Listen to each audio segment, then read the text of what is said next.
Sepatu lari dengan plat karbon lagi rame banget di pasaran. Tapi tiba-tiba, Mills ngeluarin sepatu lari dengan plat TPU. Ngaruh apa cuma gimmick ya?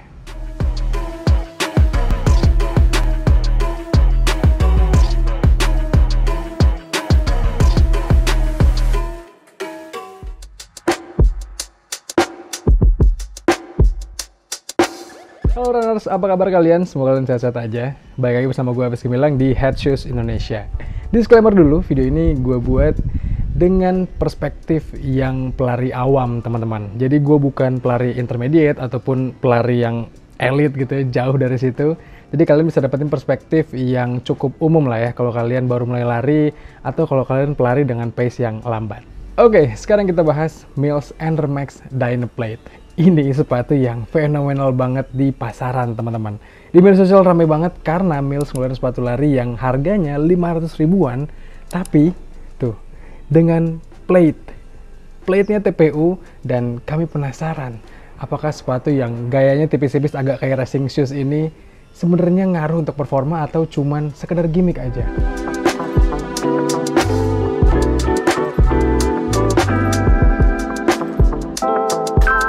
Seri Air Max di keluarga Mills itu memang ikonik. Punya model yang bulky dengan midsole yang tebal dan terlihat mengarah ke sepatu empuk. Nah, di lini Air Max Dynaplate-nya ini ternyata juga main di konsep yang sama. Jadi, walaupun agak berkonsep ke sepatu ngebut dengan platnya yang dibanggakan, tapi model sepatu ini tuh tetap terlihat nyaman digunakan. Bagian upper dari sepatu ini menggunakan material yang sebenarnya kaku, teman-teman. Tapi ini sirkulasi udaranya sangat-sangat baik karena ini mesh gitu ya. Tapi bagian bawahnya dia pakai bagian yang agak-agak kayak silikon rubber nilon gitu, sehingga membuat kita jadi agak perlu penyesuaian lama nih. Break ini cukup lama, dan ketika gue pakai sih di awal-awal gue tuh sempet ngerasain blister di bagian jari kelingking. Karena ini bagiannya, sebenarnya sepatu ini cukup nyaman lah untuk orang-orang yang kakinya lebar. Tapi karena karakter bagian uppernya ini ada bagian yang kasar gitu ya, ada bagian yang keras di bagian bawahnya, sehingga ya perlu penyesuaian lah untuk kaki kita benar-benar break in ke sepatu ini. Sementara untuk sizingnya sih, ini sepatu yang tergolong true size. Gue sih sebenarnya kakinya 28,5 cm gitu ya. Tapi gue memilih untuk naik satu ukuran 45, gue belinya karena ya kemarin pengalaman pakai yang specs itu agak terlalu mepet gitu ya, sehingga ya gue rasa di Mills ini harus agak naik.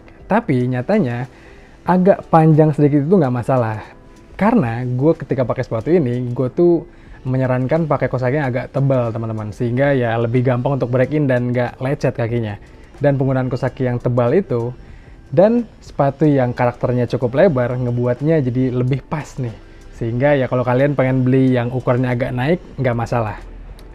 Lalu untuk bagian belakangnya, bagian tumitnya ini tersangga dengan baik, teman-teman, dan cukup nyaman. Ada padding-paddingnya di sini, terus juga lumayan tinggi, jadi nggak ngebuat kaki kita blister gitu di bagian Achilles, nggak gampang menggesek-gesek Achilles. Ini cukup sportif, dan ya kalau kita bermanuver rasanya enak nih bulak belok pakai sepatu ini.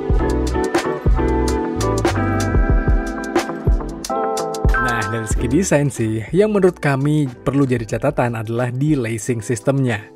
Sebenarnya oke sih, grippy juga nggak gampang lepas. Tapi ini ada ornamen jahitan gitu di talinya, yang ternyata bikin kita susah untuk melepasnya nih. Tapi secara umum, tampilan dari sepatu ini keren kok. Kelihatan kayak sepatu mahal, dan kombinasi warnanya juga nggak norak.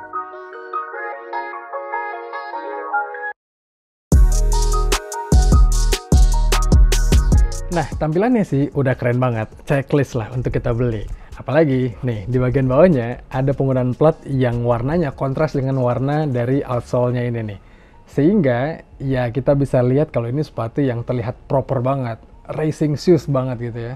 Tapi sebenarnya ini tuh bukan plat karbon yang kayak kalau kalian expect sepatu-sepatu pro, sepatu-sepatu elite yang dia memberikan daya pantul yang sangat baik gitu ya. Enggak, karena ini platnya plat TPU. Tapi alih-alih kayak sepatu lari kebanyakan yang pakai plat TPU tipis aja untuk mengcover midsole-nya, Mills memberikan plat TPU yang diklaim lebih keras dan lebih tebal. Sehingga ya untuk performa sedikit banyak cukup mempengaruhi. Nah, tapi kalau ditanya apakah rasanya sama kayak sepatu karbon, Ya, jelas aja beda. Karbon itu punya daya pantul yang sangat baik. Jadi energi returnnya besar saat kita pakai. Sementara kalau Mills Max Dynaplate ini terasa nggak terlalu begitu. Malah bisa dibilang feel-nya kayak sepatu lari yang dirancang untuk ngebut aja. Tapi kalau ditanya apakah gimmick, nyatanya cukup berpengaruh kok. Beberapa kali gue pakai untuk interval rasanya cukup sportif dan ngaruh ke performa. Dipakai lari jauh pun sepatunya enak dengan kemampuan breathability yang baik. Catatan dari gue selama pengetesan ini, gue pakai easy run, intervalan, gue pakai long run. Interval sih sepatu ini enak banget, apalagi karena breathability yang sangat baik. Tapi mungkin sepatu ini untuk awal-awal pakai sih. Kalau kalian tipikal kakinya wide kayak gue lebar, dan juga pada saat lari sering pakai kaos kaki yang tipis-tipis, ya mungkin akan jadi blister. Tapi gue rasa ketika udah break in, sepatu ini akan nyaman banget. Sisanya sih ya sepatu ini tergolong yang all round teman-teman. Lagi-lagi dipakai lari jarak jauh enak, dipakai lari jarak dekat, jarak menengah enak, tapi dipakai intervalan juga pas banget nih. Performanya kerasa, walaupun tipis-tipis aja gitu ya. Ini rasanya cukup untuk kalian mau naik ke kelas sepatu karbon. Jadi pertama beli Mills dulu yang Dynaplate ini, lalu lari ke plat karbonnya.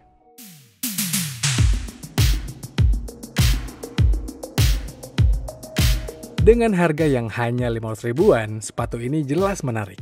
Apalagi karena desainnya yang terlihat ala racing shoes dengan material yang kaku, sampai model midsole dengan plat TPU. Head Shoes Indonesia memberi nilai 6,5 dari 10 untuk Mills Max Dynaplate.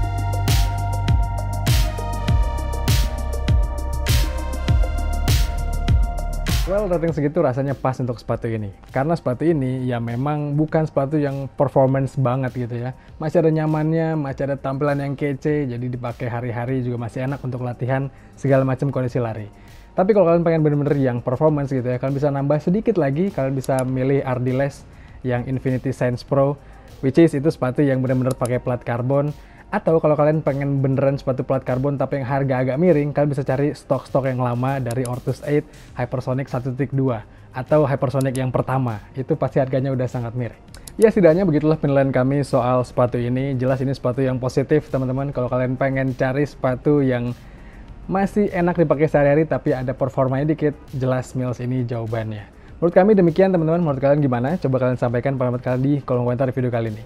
Dan seperti biasa, jangan lupa untuk follow Instagram kami di Head Shoes Indonesia dan juga Head Shoes Runner untuk informasi terbaru soal skena sepatu lari. Dan kalian tulis di kolom komentar, kira-kira sepatu lari apa yang harus kita review selanjutnya. Kalau gitu sekian aja teman-teman, gua Hafiz pamit, stay safe dan bye-bye.